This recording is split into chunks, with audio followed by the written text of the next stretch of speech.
जीवात्मा को क्या दान करा जाता है, व्यक्ति ने क्या पुण्य करा होता है कि उसको नरक नहीं भोगना पड़ता, बेतरनी नहीं भोगना पड़ती, वो सीधे बेतरनी से पार हो जाता है। वो किस चीज का दान है? तो कहा शिव महापुराण में, गरुण पुराण में कि वो सत्तू का दान है जो बैसाख महीने में करा जाता है।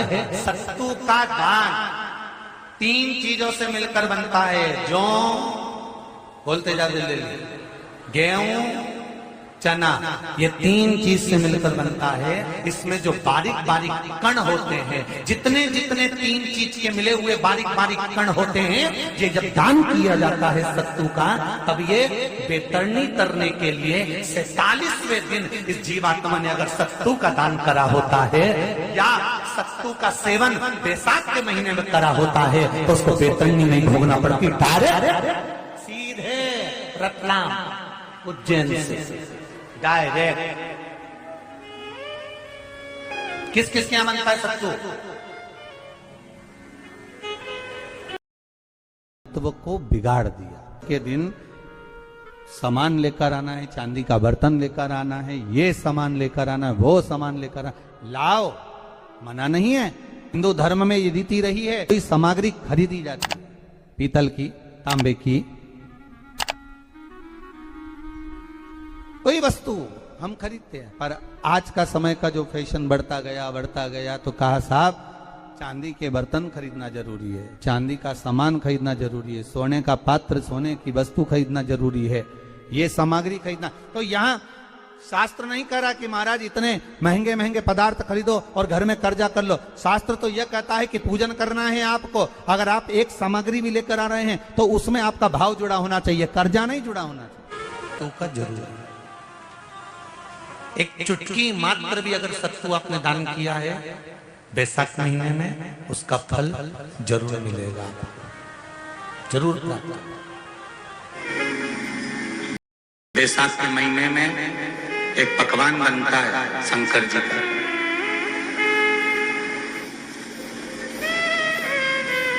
शिव जी के हाथ में त्रिशूल है, शिव जी के 3 नेत्र है, बेलपत्री में भी 3, बोलते जाओ, पत्ती है।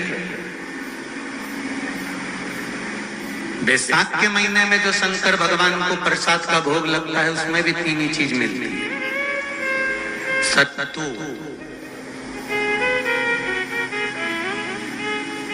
कोई दूसरे महीने में बनता है?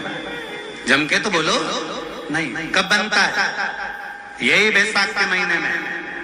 चने की दाल, गेहूं और जौ, इन तीनों को गलाकर सेक कर जो सत्तू तैयार होता है, इसी बैसाख के महीने में परशुराम जयंती के दिन या अमावस्या के दिन या पूर्णिमा के दिन शंकर भगवान को समर्पित होता है और भगवान विष्णु को समर्पित होता है। दुनिया के लोग कहते क्या होता है सत्तू से? सास अपनी बहू से कहती है बेटा सत्तू बना ले थोड़ा। 47वें दिन जीवात्मा को क्या दान करा जाता है, व्यक्ति ने क्या पुण्य करा होता है कि उसको नरक नहीं भोगना पड़ता, बेतरनी नहीं भोगना पड़ती, वो सीधे बेतरनी से पार हो जाता है। वो किस चीज का दान है? तो कहा शिव महापुराण में, गरुण पुराण में कि वो सत्तू का दान है जो बैसाख महीने में करा जाता है। सत्तू डालिया या शक्कर या गुड़ घोल के और पी के वही चले।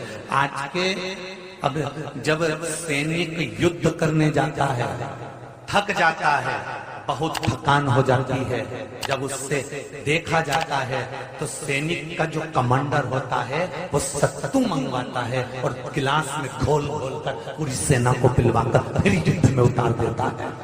फिर युद्ध साधारण नहीं है महाराज। सत्तू में जितने बारीक बारीक कण होते हैं, जितने बारीक बारीक, अब तुम एक काम करना, अभी जब फ्री रहो तो कागज पे रख के सत्तू का कण गिनना, 1 2 3 बारीक बारीक गिनते देना जरा। तो तुम्हारा क्या जाए गिनने में? भगवान कृष्ण के हाथ में पट्टी बंधी थी तो उनने भी तो रुक्मणी को गिनने को दिया था, जरा गिन तो जरा इसमें कितने धागे। रुक्मणी ने कहा इसमें 9,999 धागे हैं। भगवान ने कहा बस यही 9,999 मुझे द्रौपदी को वापिस लौटाना है। गिन के लगा लो, अभी लगा लो। ऊपर तो भगवान गिन के बता ही देगा कि तुमने जो सत्तू दान करा था, तुमने जो सत्तू खाया था, तुमने जो सत्तू भगवान को दिया था, सत्तू का लड्डू बनाकर तुमने बैसाख महीने में भगवान की जो पूजन करी थी, तो अमावस्या के दिन, पूर्णिमा के दिन या अक्षय तृतीया के दिन तुमने जो सत्तू दिया था, भगवान तो गिनती बता देगा कि उस सत्तू में कितना कण था। और अगर नहीं बताए तो तुम आंदोलन पे बैठ जाओगे। क्या हमें बताओ पहले हमने कितना सत्तू दिया था, उसमें कितने कण थे, बताना अपना।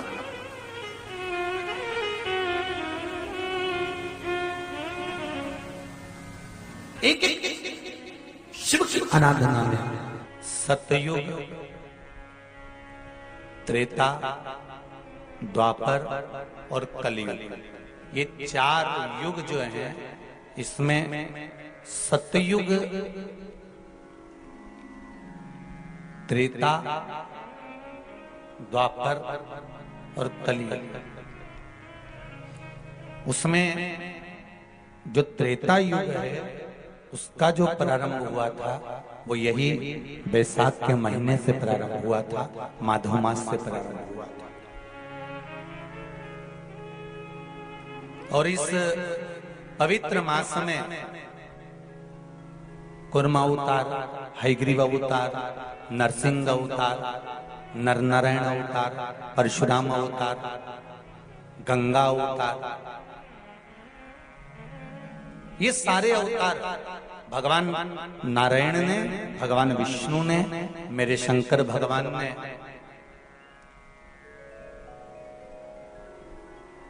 सरंभेश्वर अवतार, ओमकार अवतार, मल्लिकार्जुन अवतार, भीमाशंकर अवतार मेरे शिव ने इसी बैसाख के महीने में प्राप्त किया। मेरे नारायण ने परशुराम अवतार, नारायण अवतार, स्वयं हयग्रीव अवतार, कुर्म अवतार, नरसिंह अवतार, ये सारे जितने अवतार हैं मेरे भगवान विष्णु ने इसी बैसाख महीने में प्राप्त किया।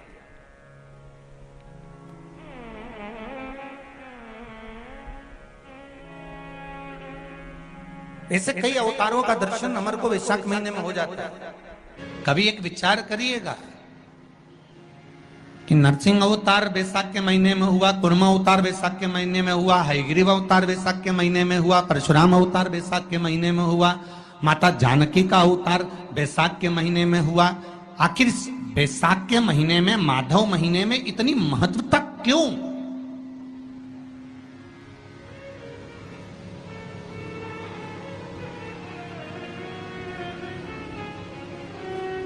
बैसाख के महीने में पड़ने वाली एकादशी, चतुर्थी, प्रदोष, अमावस्या, पूर्णिमा, शिवरात्रि, ये सभी इतनी महत्वपूर्ण क्यों हो जाती है?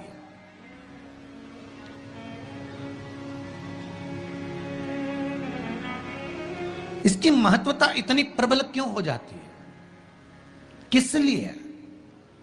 क्योंकि बैसाख का जो महीना पड़ता है, सूर्य की संपूर्ण तपन, सूर्य देव अपने पूर्ण तेज के साथ में, पूर्ण तेज के साथ में मृत्यु लोक के निवासियों पर, चाहे जलचर हो, थलचर हो, वायुचर हो, चाहे जो जीव हैं, उस पर जब किरण फेंकते हैं तो संसार का जो मनुष्य है उस पर जब ताप पड़ता है तो ताप पड़ने के कारण उसके मुख से भगवान का नाम निकल ही जाता है, स्मरण नाम निकल ही जाता है। जब उसके मुख से भगवान का नाम निकलता है तो वो भगवान की शरणागति खुद ग्रहण कर लेता है स्वयं।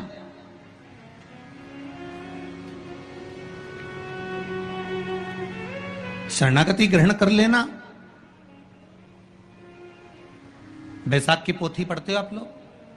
आप में से अगर कोई पढ़ता हो बैसाख महीने की पोथी, तो उसमें एक वर्णन आता है, जिस समय पर मेरे राम जी महाराज वन के लिए जा रहे थे, तब भगवान श्री दशरथ जी महाराज ने राम जी से कह दिया था कि वन में जाते जाते पार्थिव लिंग का पूजन करना और शिव की आराधना करना। शिवलिंग की आराधना, शिव का पूजन बहुत जरूरी। सारे देवताओं का पूजन करना सरल है, सारे देवताओं की आराधना करना सरल है, सारे देवताओं को वंदन करना सरल है,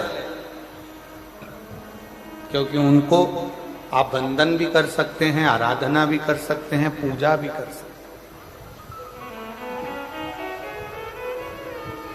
पर भगवान शंकर की आराधना, वंदन, पूजन आप नहीं करते हैं। भगवान शंकर आपके हृदय में जब बैठते हैं, स्वयं शंकर शंकर की पूजन कराते हैं।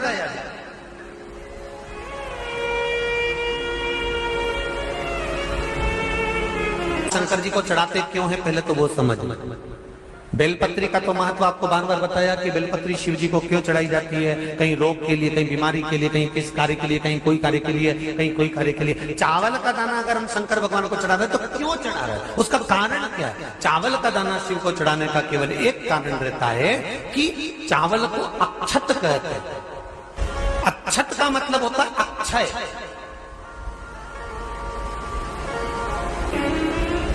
कोई मर जाता है,